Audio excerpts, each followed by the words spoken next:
Nous vous l'avions annoncé hier soir, un vol French Bee opéré par un appareil de la compagnie Air Caraïbes est arrivé avec une quarantaine de professionnels de santé à son bord. C'est une première en Polynésie pour une évacuation sanitaire de ce type. Il s'agit de soulager le service de réanimation encore saturé à ce jour. Examiné par des soignants spécialisés, une dizaine de patients devraient ainsi embarquer pour la métropole dès demain vendredi. Une opération délicate que nous allons évoquer avec nos invités. Le professeur Pierre Carly, chef du service anesthésie-réanimation à l'hôpital Necker, et le docteur François Braun, président du SAMU Urgence de France. Bonsoir à tous les deux. Bonsoir. Et merci d'avoir pris un peu de votre temps pour être présent ce soir sur le plateau de Tahiti Nui Télévision. Cette évacuation sanitaire, c'est donc une première en Polynésie, mais pas dans les Outre-mer. Je pense notamment aux Antilles. Le modèle d'avion, on vient d'en parler, il est important dans ce type de prise en charge. Il se fera donc sur un vol French Bee opéré par un appareil Air Caraïbes. Comment cet avion est-il aménagé exactement ? En fait, cet avion est aménagé comme un service de réanimation, à l'hôpital, avec une dizaine de lits, et dans lequel les patients vont avoir des soins qui sont exactement les mêmes que dans le service de réanimation. Ce n'est pas un transfert habituel des VASAN, c'est vraiment une continuité des soins entre deux services fixe de réanimation. C'est un véritable service mobile avec des soignants spécialisés. Des endroits aménagés. Tout à fait. Comment c'est concrètement à l'intérieur ? Concrètement, vous avez des sièges qui sont remplacés par des civières spéciales aéronautiques sur lesquelles les patients vont être installés dans un matelas qui les stabilise, avec également un dispositif très médical anti-escar pour éviter que l'allongement prolongé soit néfaste, exactement comme dans le service de réanimation, avec un petit plus qui est un soignant affecté à chaque patient et un médecin pour 2 patients, donc dans des normes qui sont bien sûr supérieures à celles habituelles des services de réanimation, mais ça se comprend facilement vu le contexte. Alors c'est un grand défi. Quelles sont les contraintes ? On imagine qu'il y aura bien des contraintes aéronautiques. Je pense à l'oxygène, à l'électricité. Comment il est prévu ? Comment c'est prévu tout ça ? Alors le choix de l'appareil est important puisque tous les appareils ne permettent pas d'avoir ces possibilités. L'oxygène est bien sûr la quantité importante et limitante sur l'extension du vol. C'est d'ailleurs pour cela que le vol se fera avec une étape au retour, même si les capacités de l'appareil auraient permis de le faire d'une seule traite.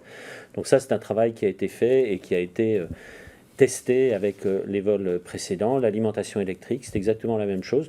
Nous avons l'ensemble des conditions d'un service de réanimation. Alors professeur, il est question de 10 patients dans un état grave. Est-ce que c'est toujours le cas ? Est-ce que vous avez pu vous rendre, on imagine, au CHPF aujourd'hui pour constater par vous-même ? Alors, par moi-même, mais surtout nos équipes, en particulier le chef médical de la mission, celui qui est chargé de la sélection des patients, a travaillé toute la journée avec les équipes du CHPF. Il y a une douzaine de patients qui sont éligibles, probablement une dizaine que l'on pourra prendre en charge.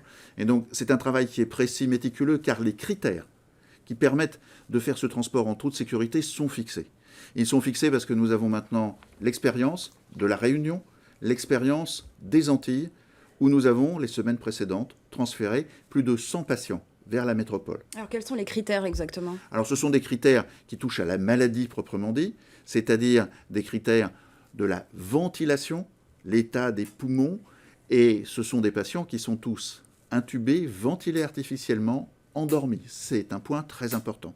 D'autres critères sont des critères que l'on appelle des critères de comorbidité ou de défaillance d'organes, qui imposent un certain nombre de limitations, mais qui permettent aussi de sélectionner les patients qui vont bénéficier très efficacement de ce transfert. Quelles seront leurs prises en charge une fois en métropole ?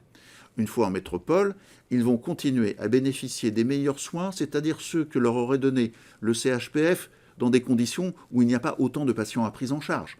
C'est donc une continuité et c'est un critère de qualité. Mais surtout, ces patients permettent à d'autres de bénéficier de votre centre de référence. Ce centre qui s'est battu avec à la fois courage et grande efficacité, on en reparlera peut-être, parce que c'est vraiment quelque chose qui marque cette crise. Ils ont donc la possibilité d'ouvrir des lits à de nouveaux patients en réanimation.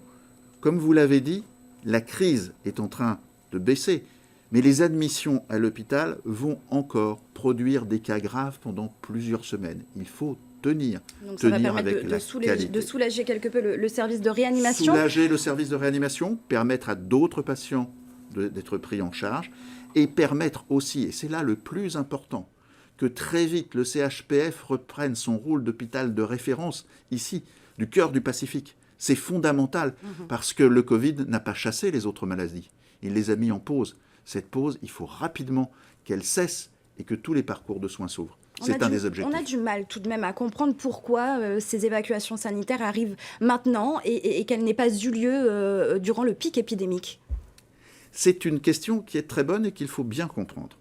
En fait, l'évacuation, c'est quelque chose qui est une brique qui participe à une action globale.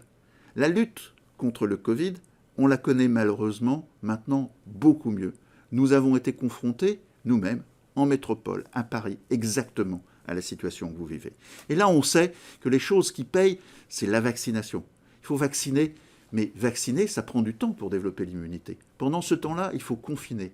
Confiner durement. Quand on dit durement, c'est vraiment durement parce que c'est quelque chose qui nous impacte tous, qui est vraiment très difficile et qu'on a vécu. Il faut aussi augmenter les capacités de soins. Et pour ça, il faut mobiliser toutes les ressources. Toutes les filières de soins sont converties vers le Covid. Et des renforts viennent pour augmenter cette capacité, créer de nouvelles réanimations, de nouveaux lits. Mais tout ceci a une limite. Et cette limite, c'est la saturation des réanimations, puisque les patients s'y accumulent, ils restent longtemps en réanimation.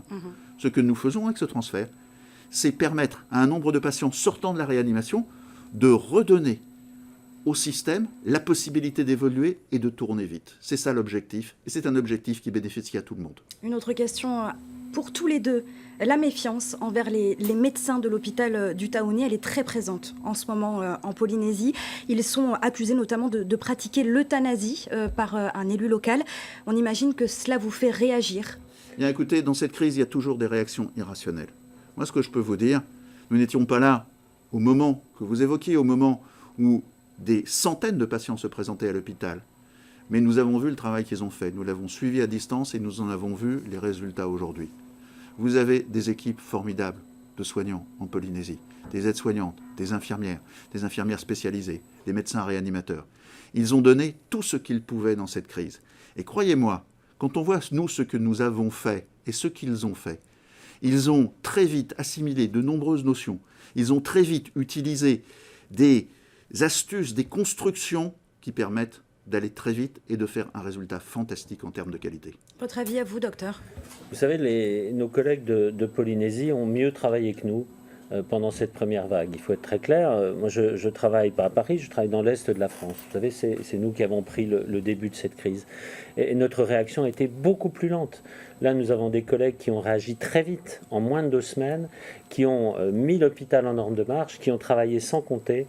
Franchement, nous avons été très impressionnés par la réactivité et par le travail qui a été mené sur place. Et c'est la fin de cette interview. Merci à tous les deux d'avoir été présents. Je rappelle vos fonctions, professeur Pierre Carly, chef du service anesthésie-réanimation à l'hôpital Necker, et le docteur François Braun, président du SAMU Urgence de France. Et merci d'être ici en Polynésie pour nos patients. Merci beaucoup. Merci.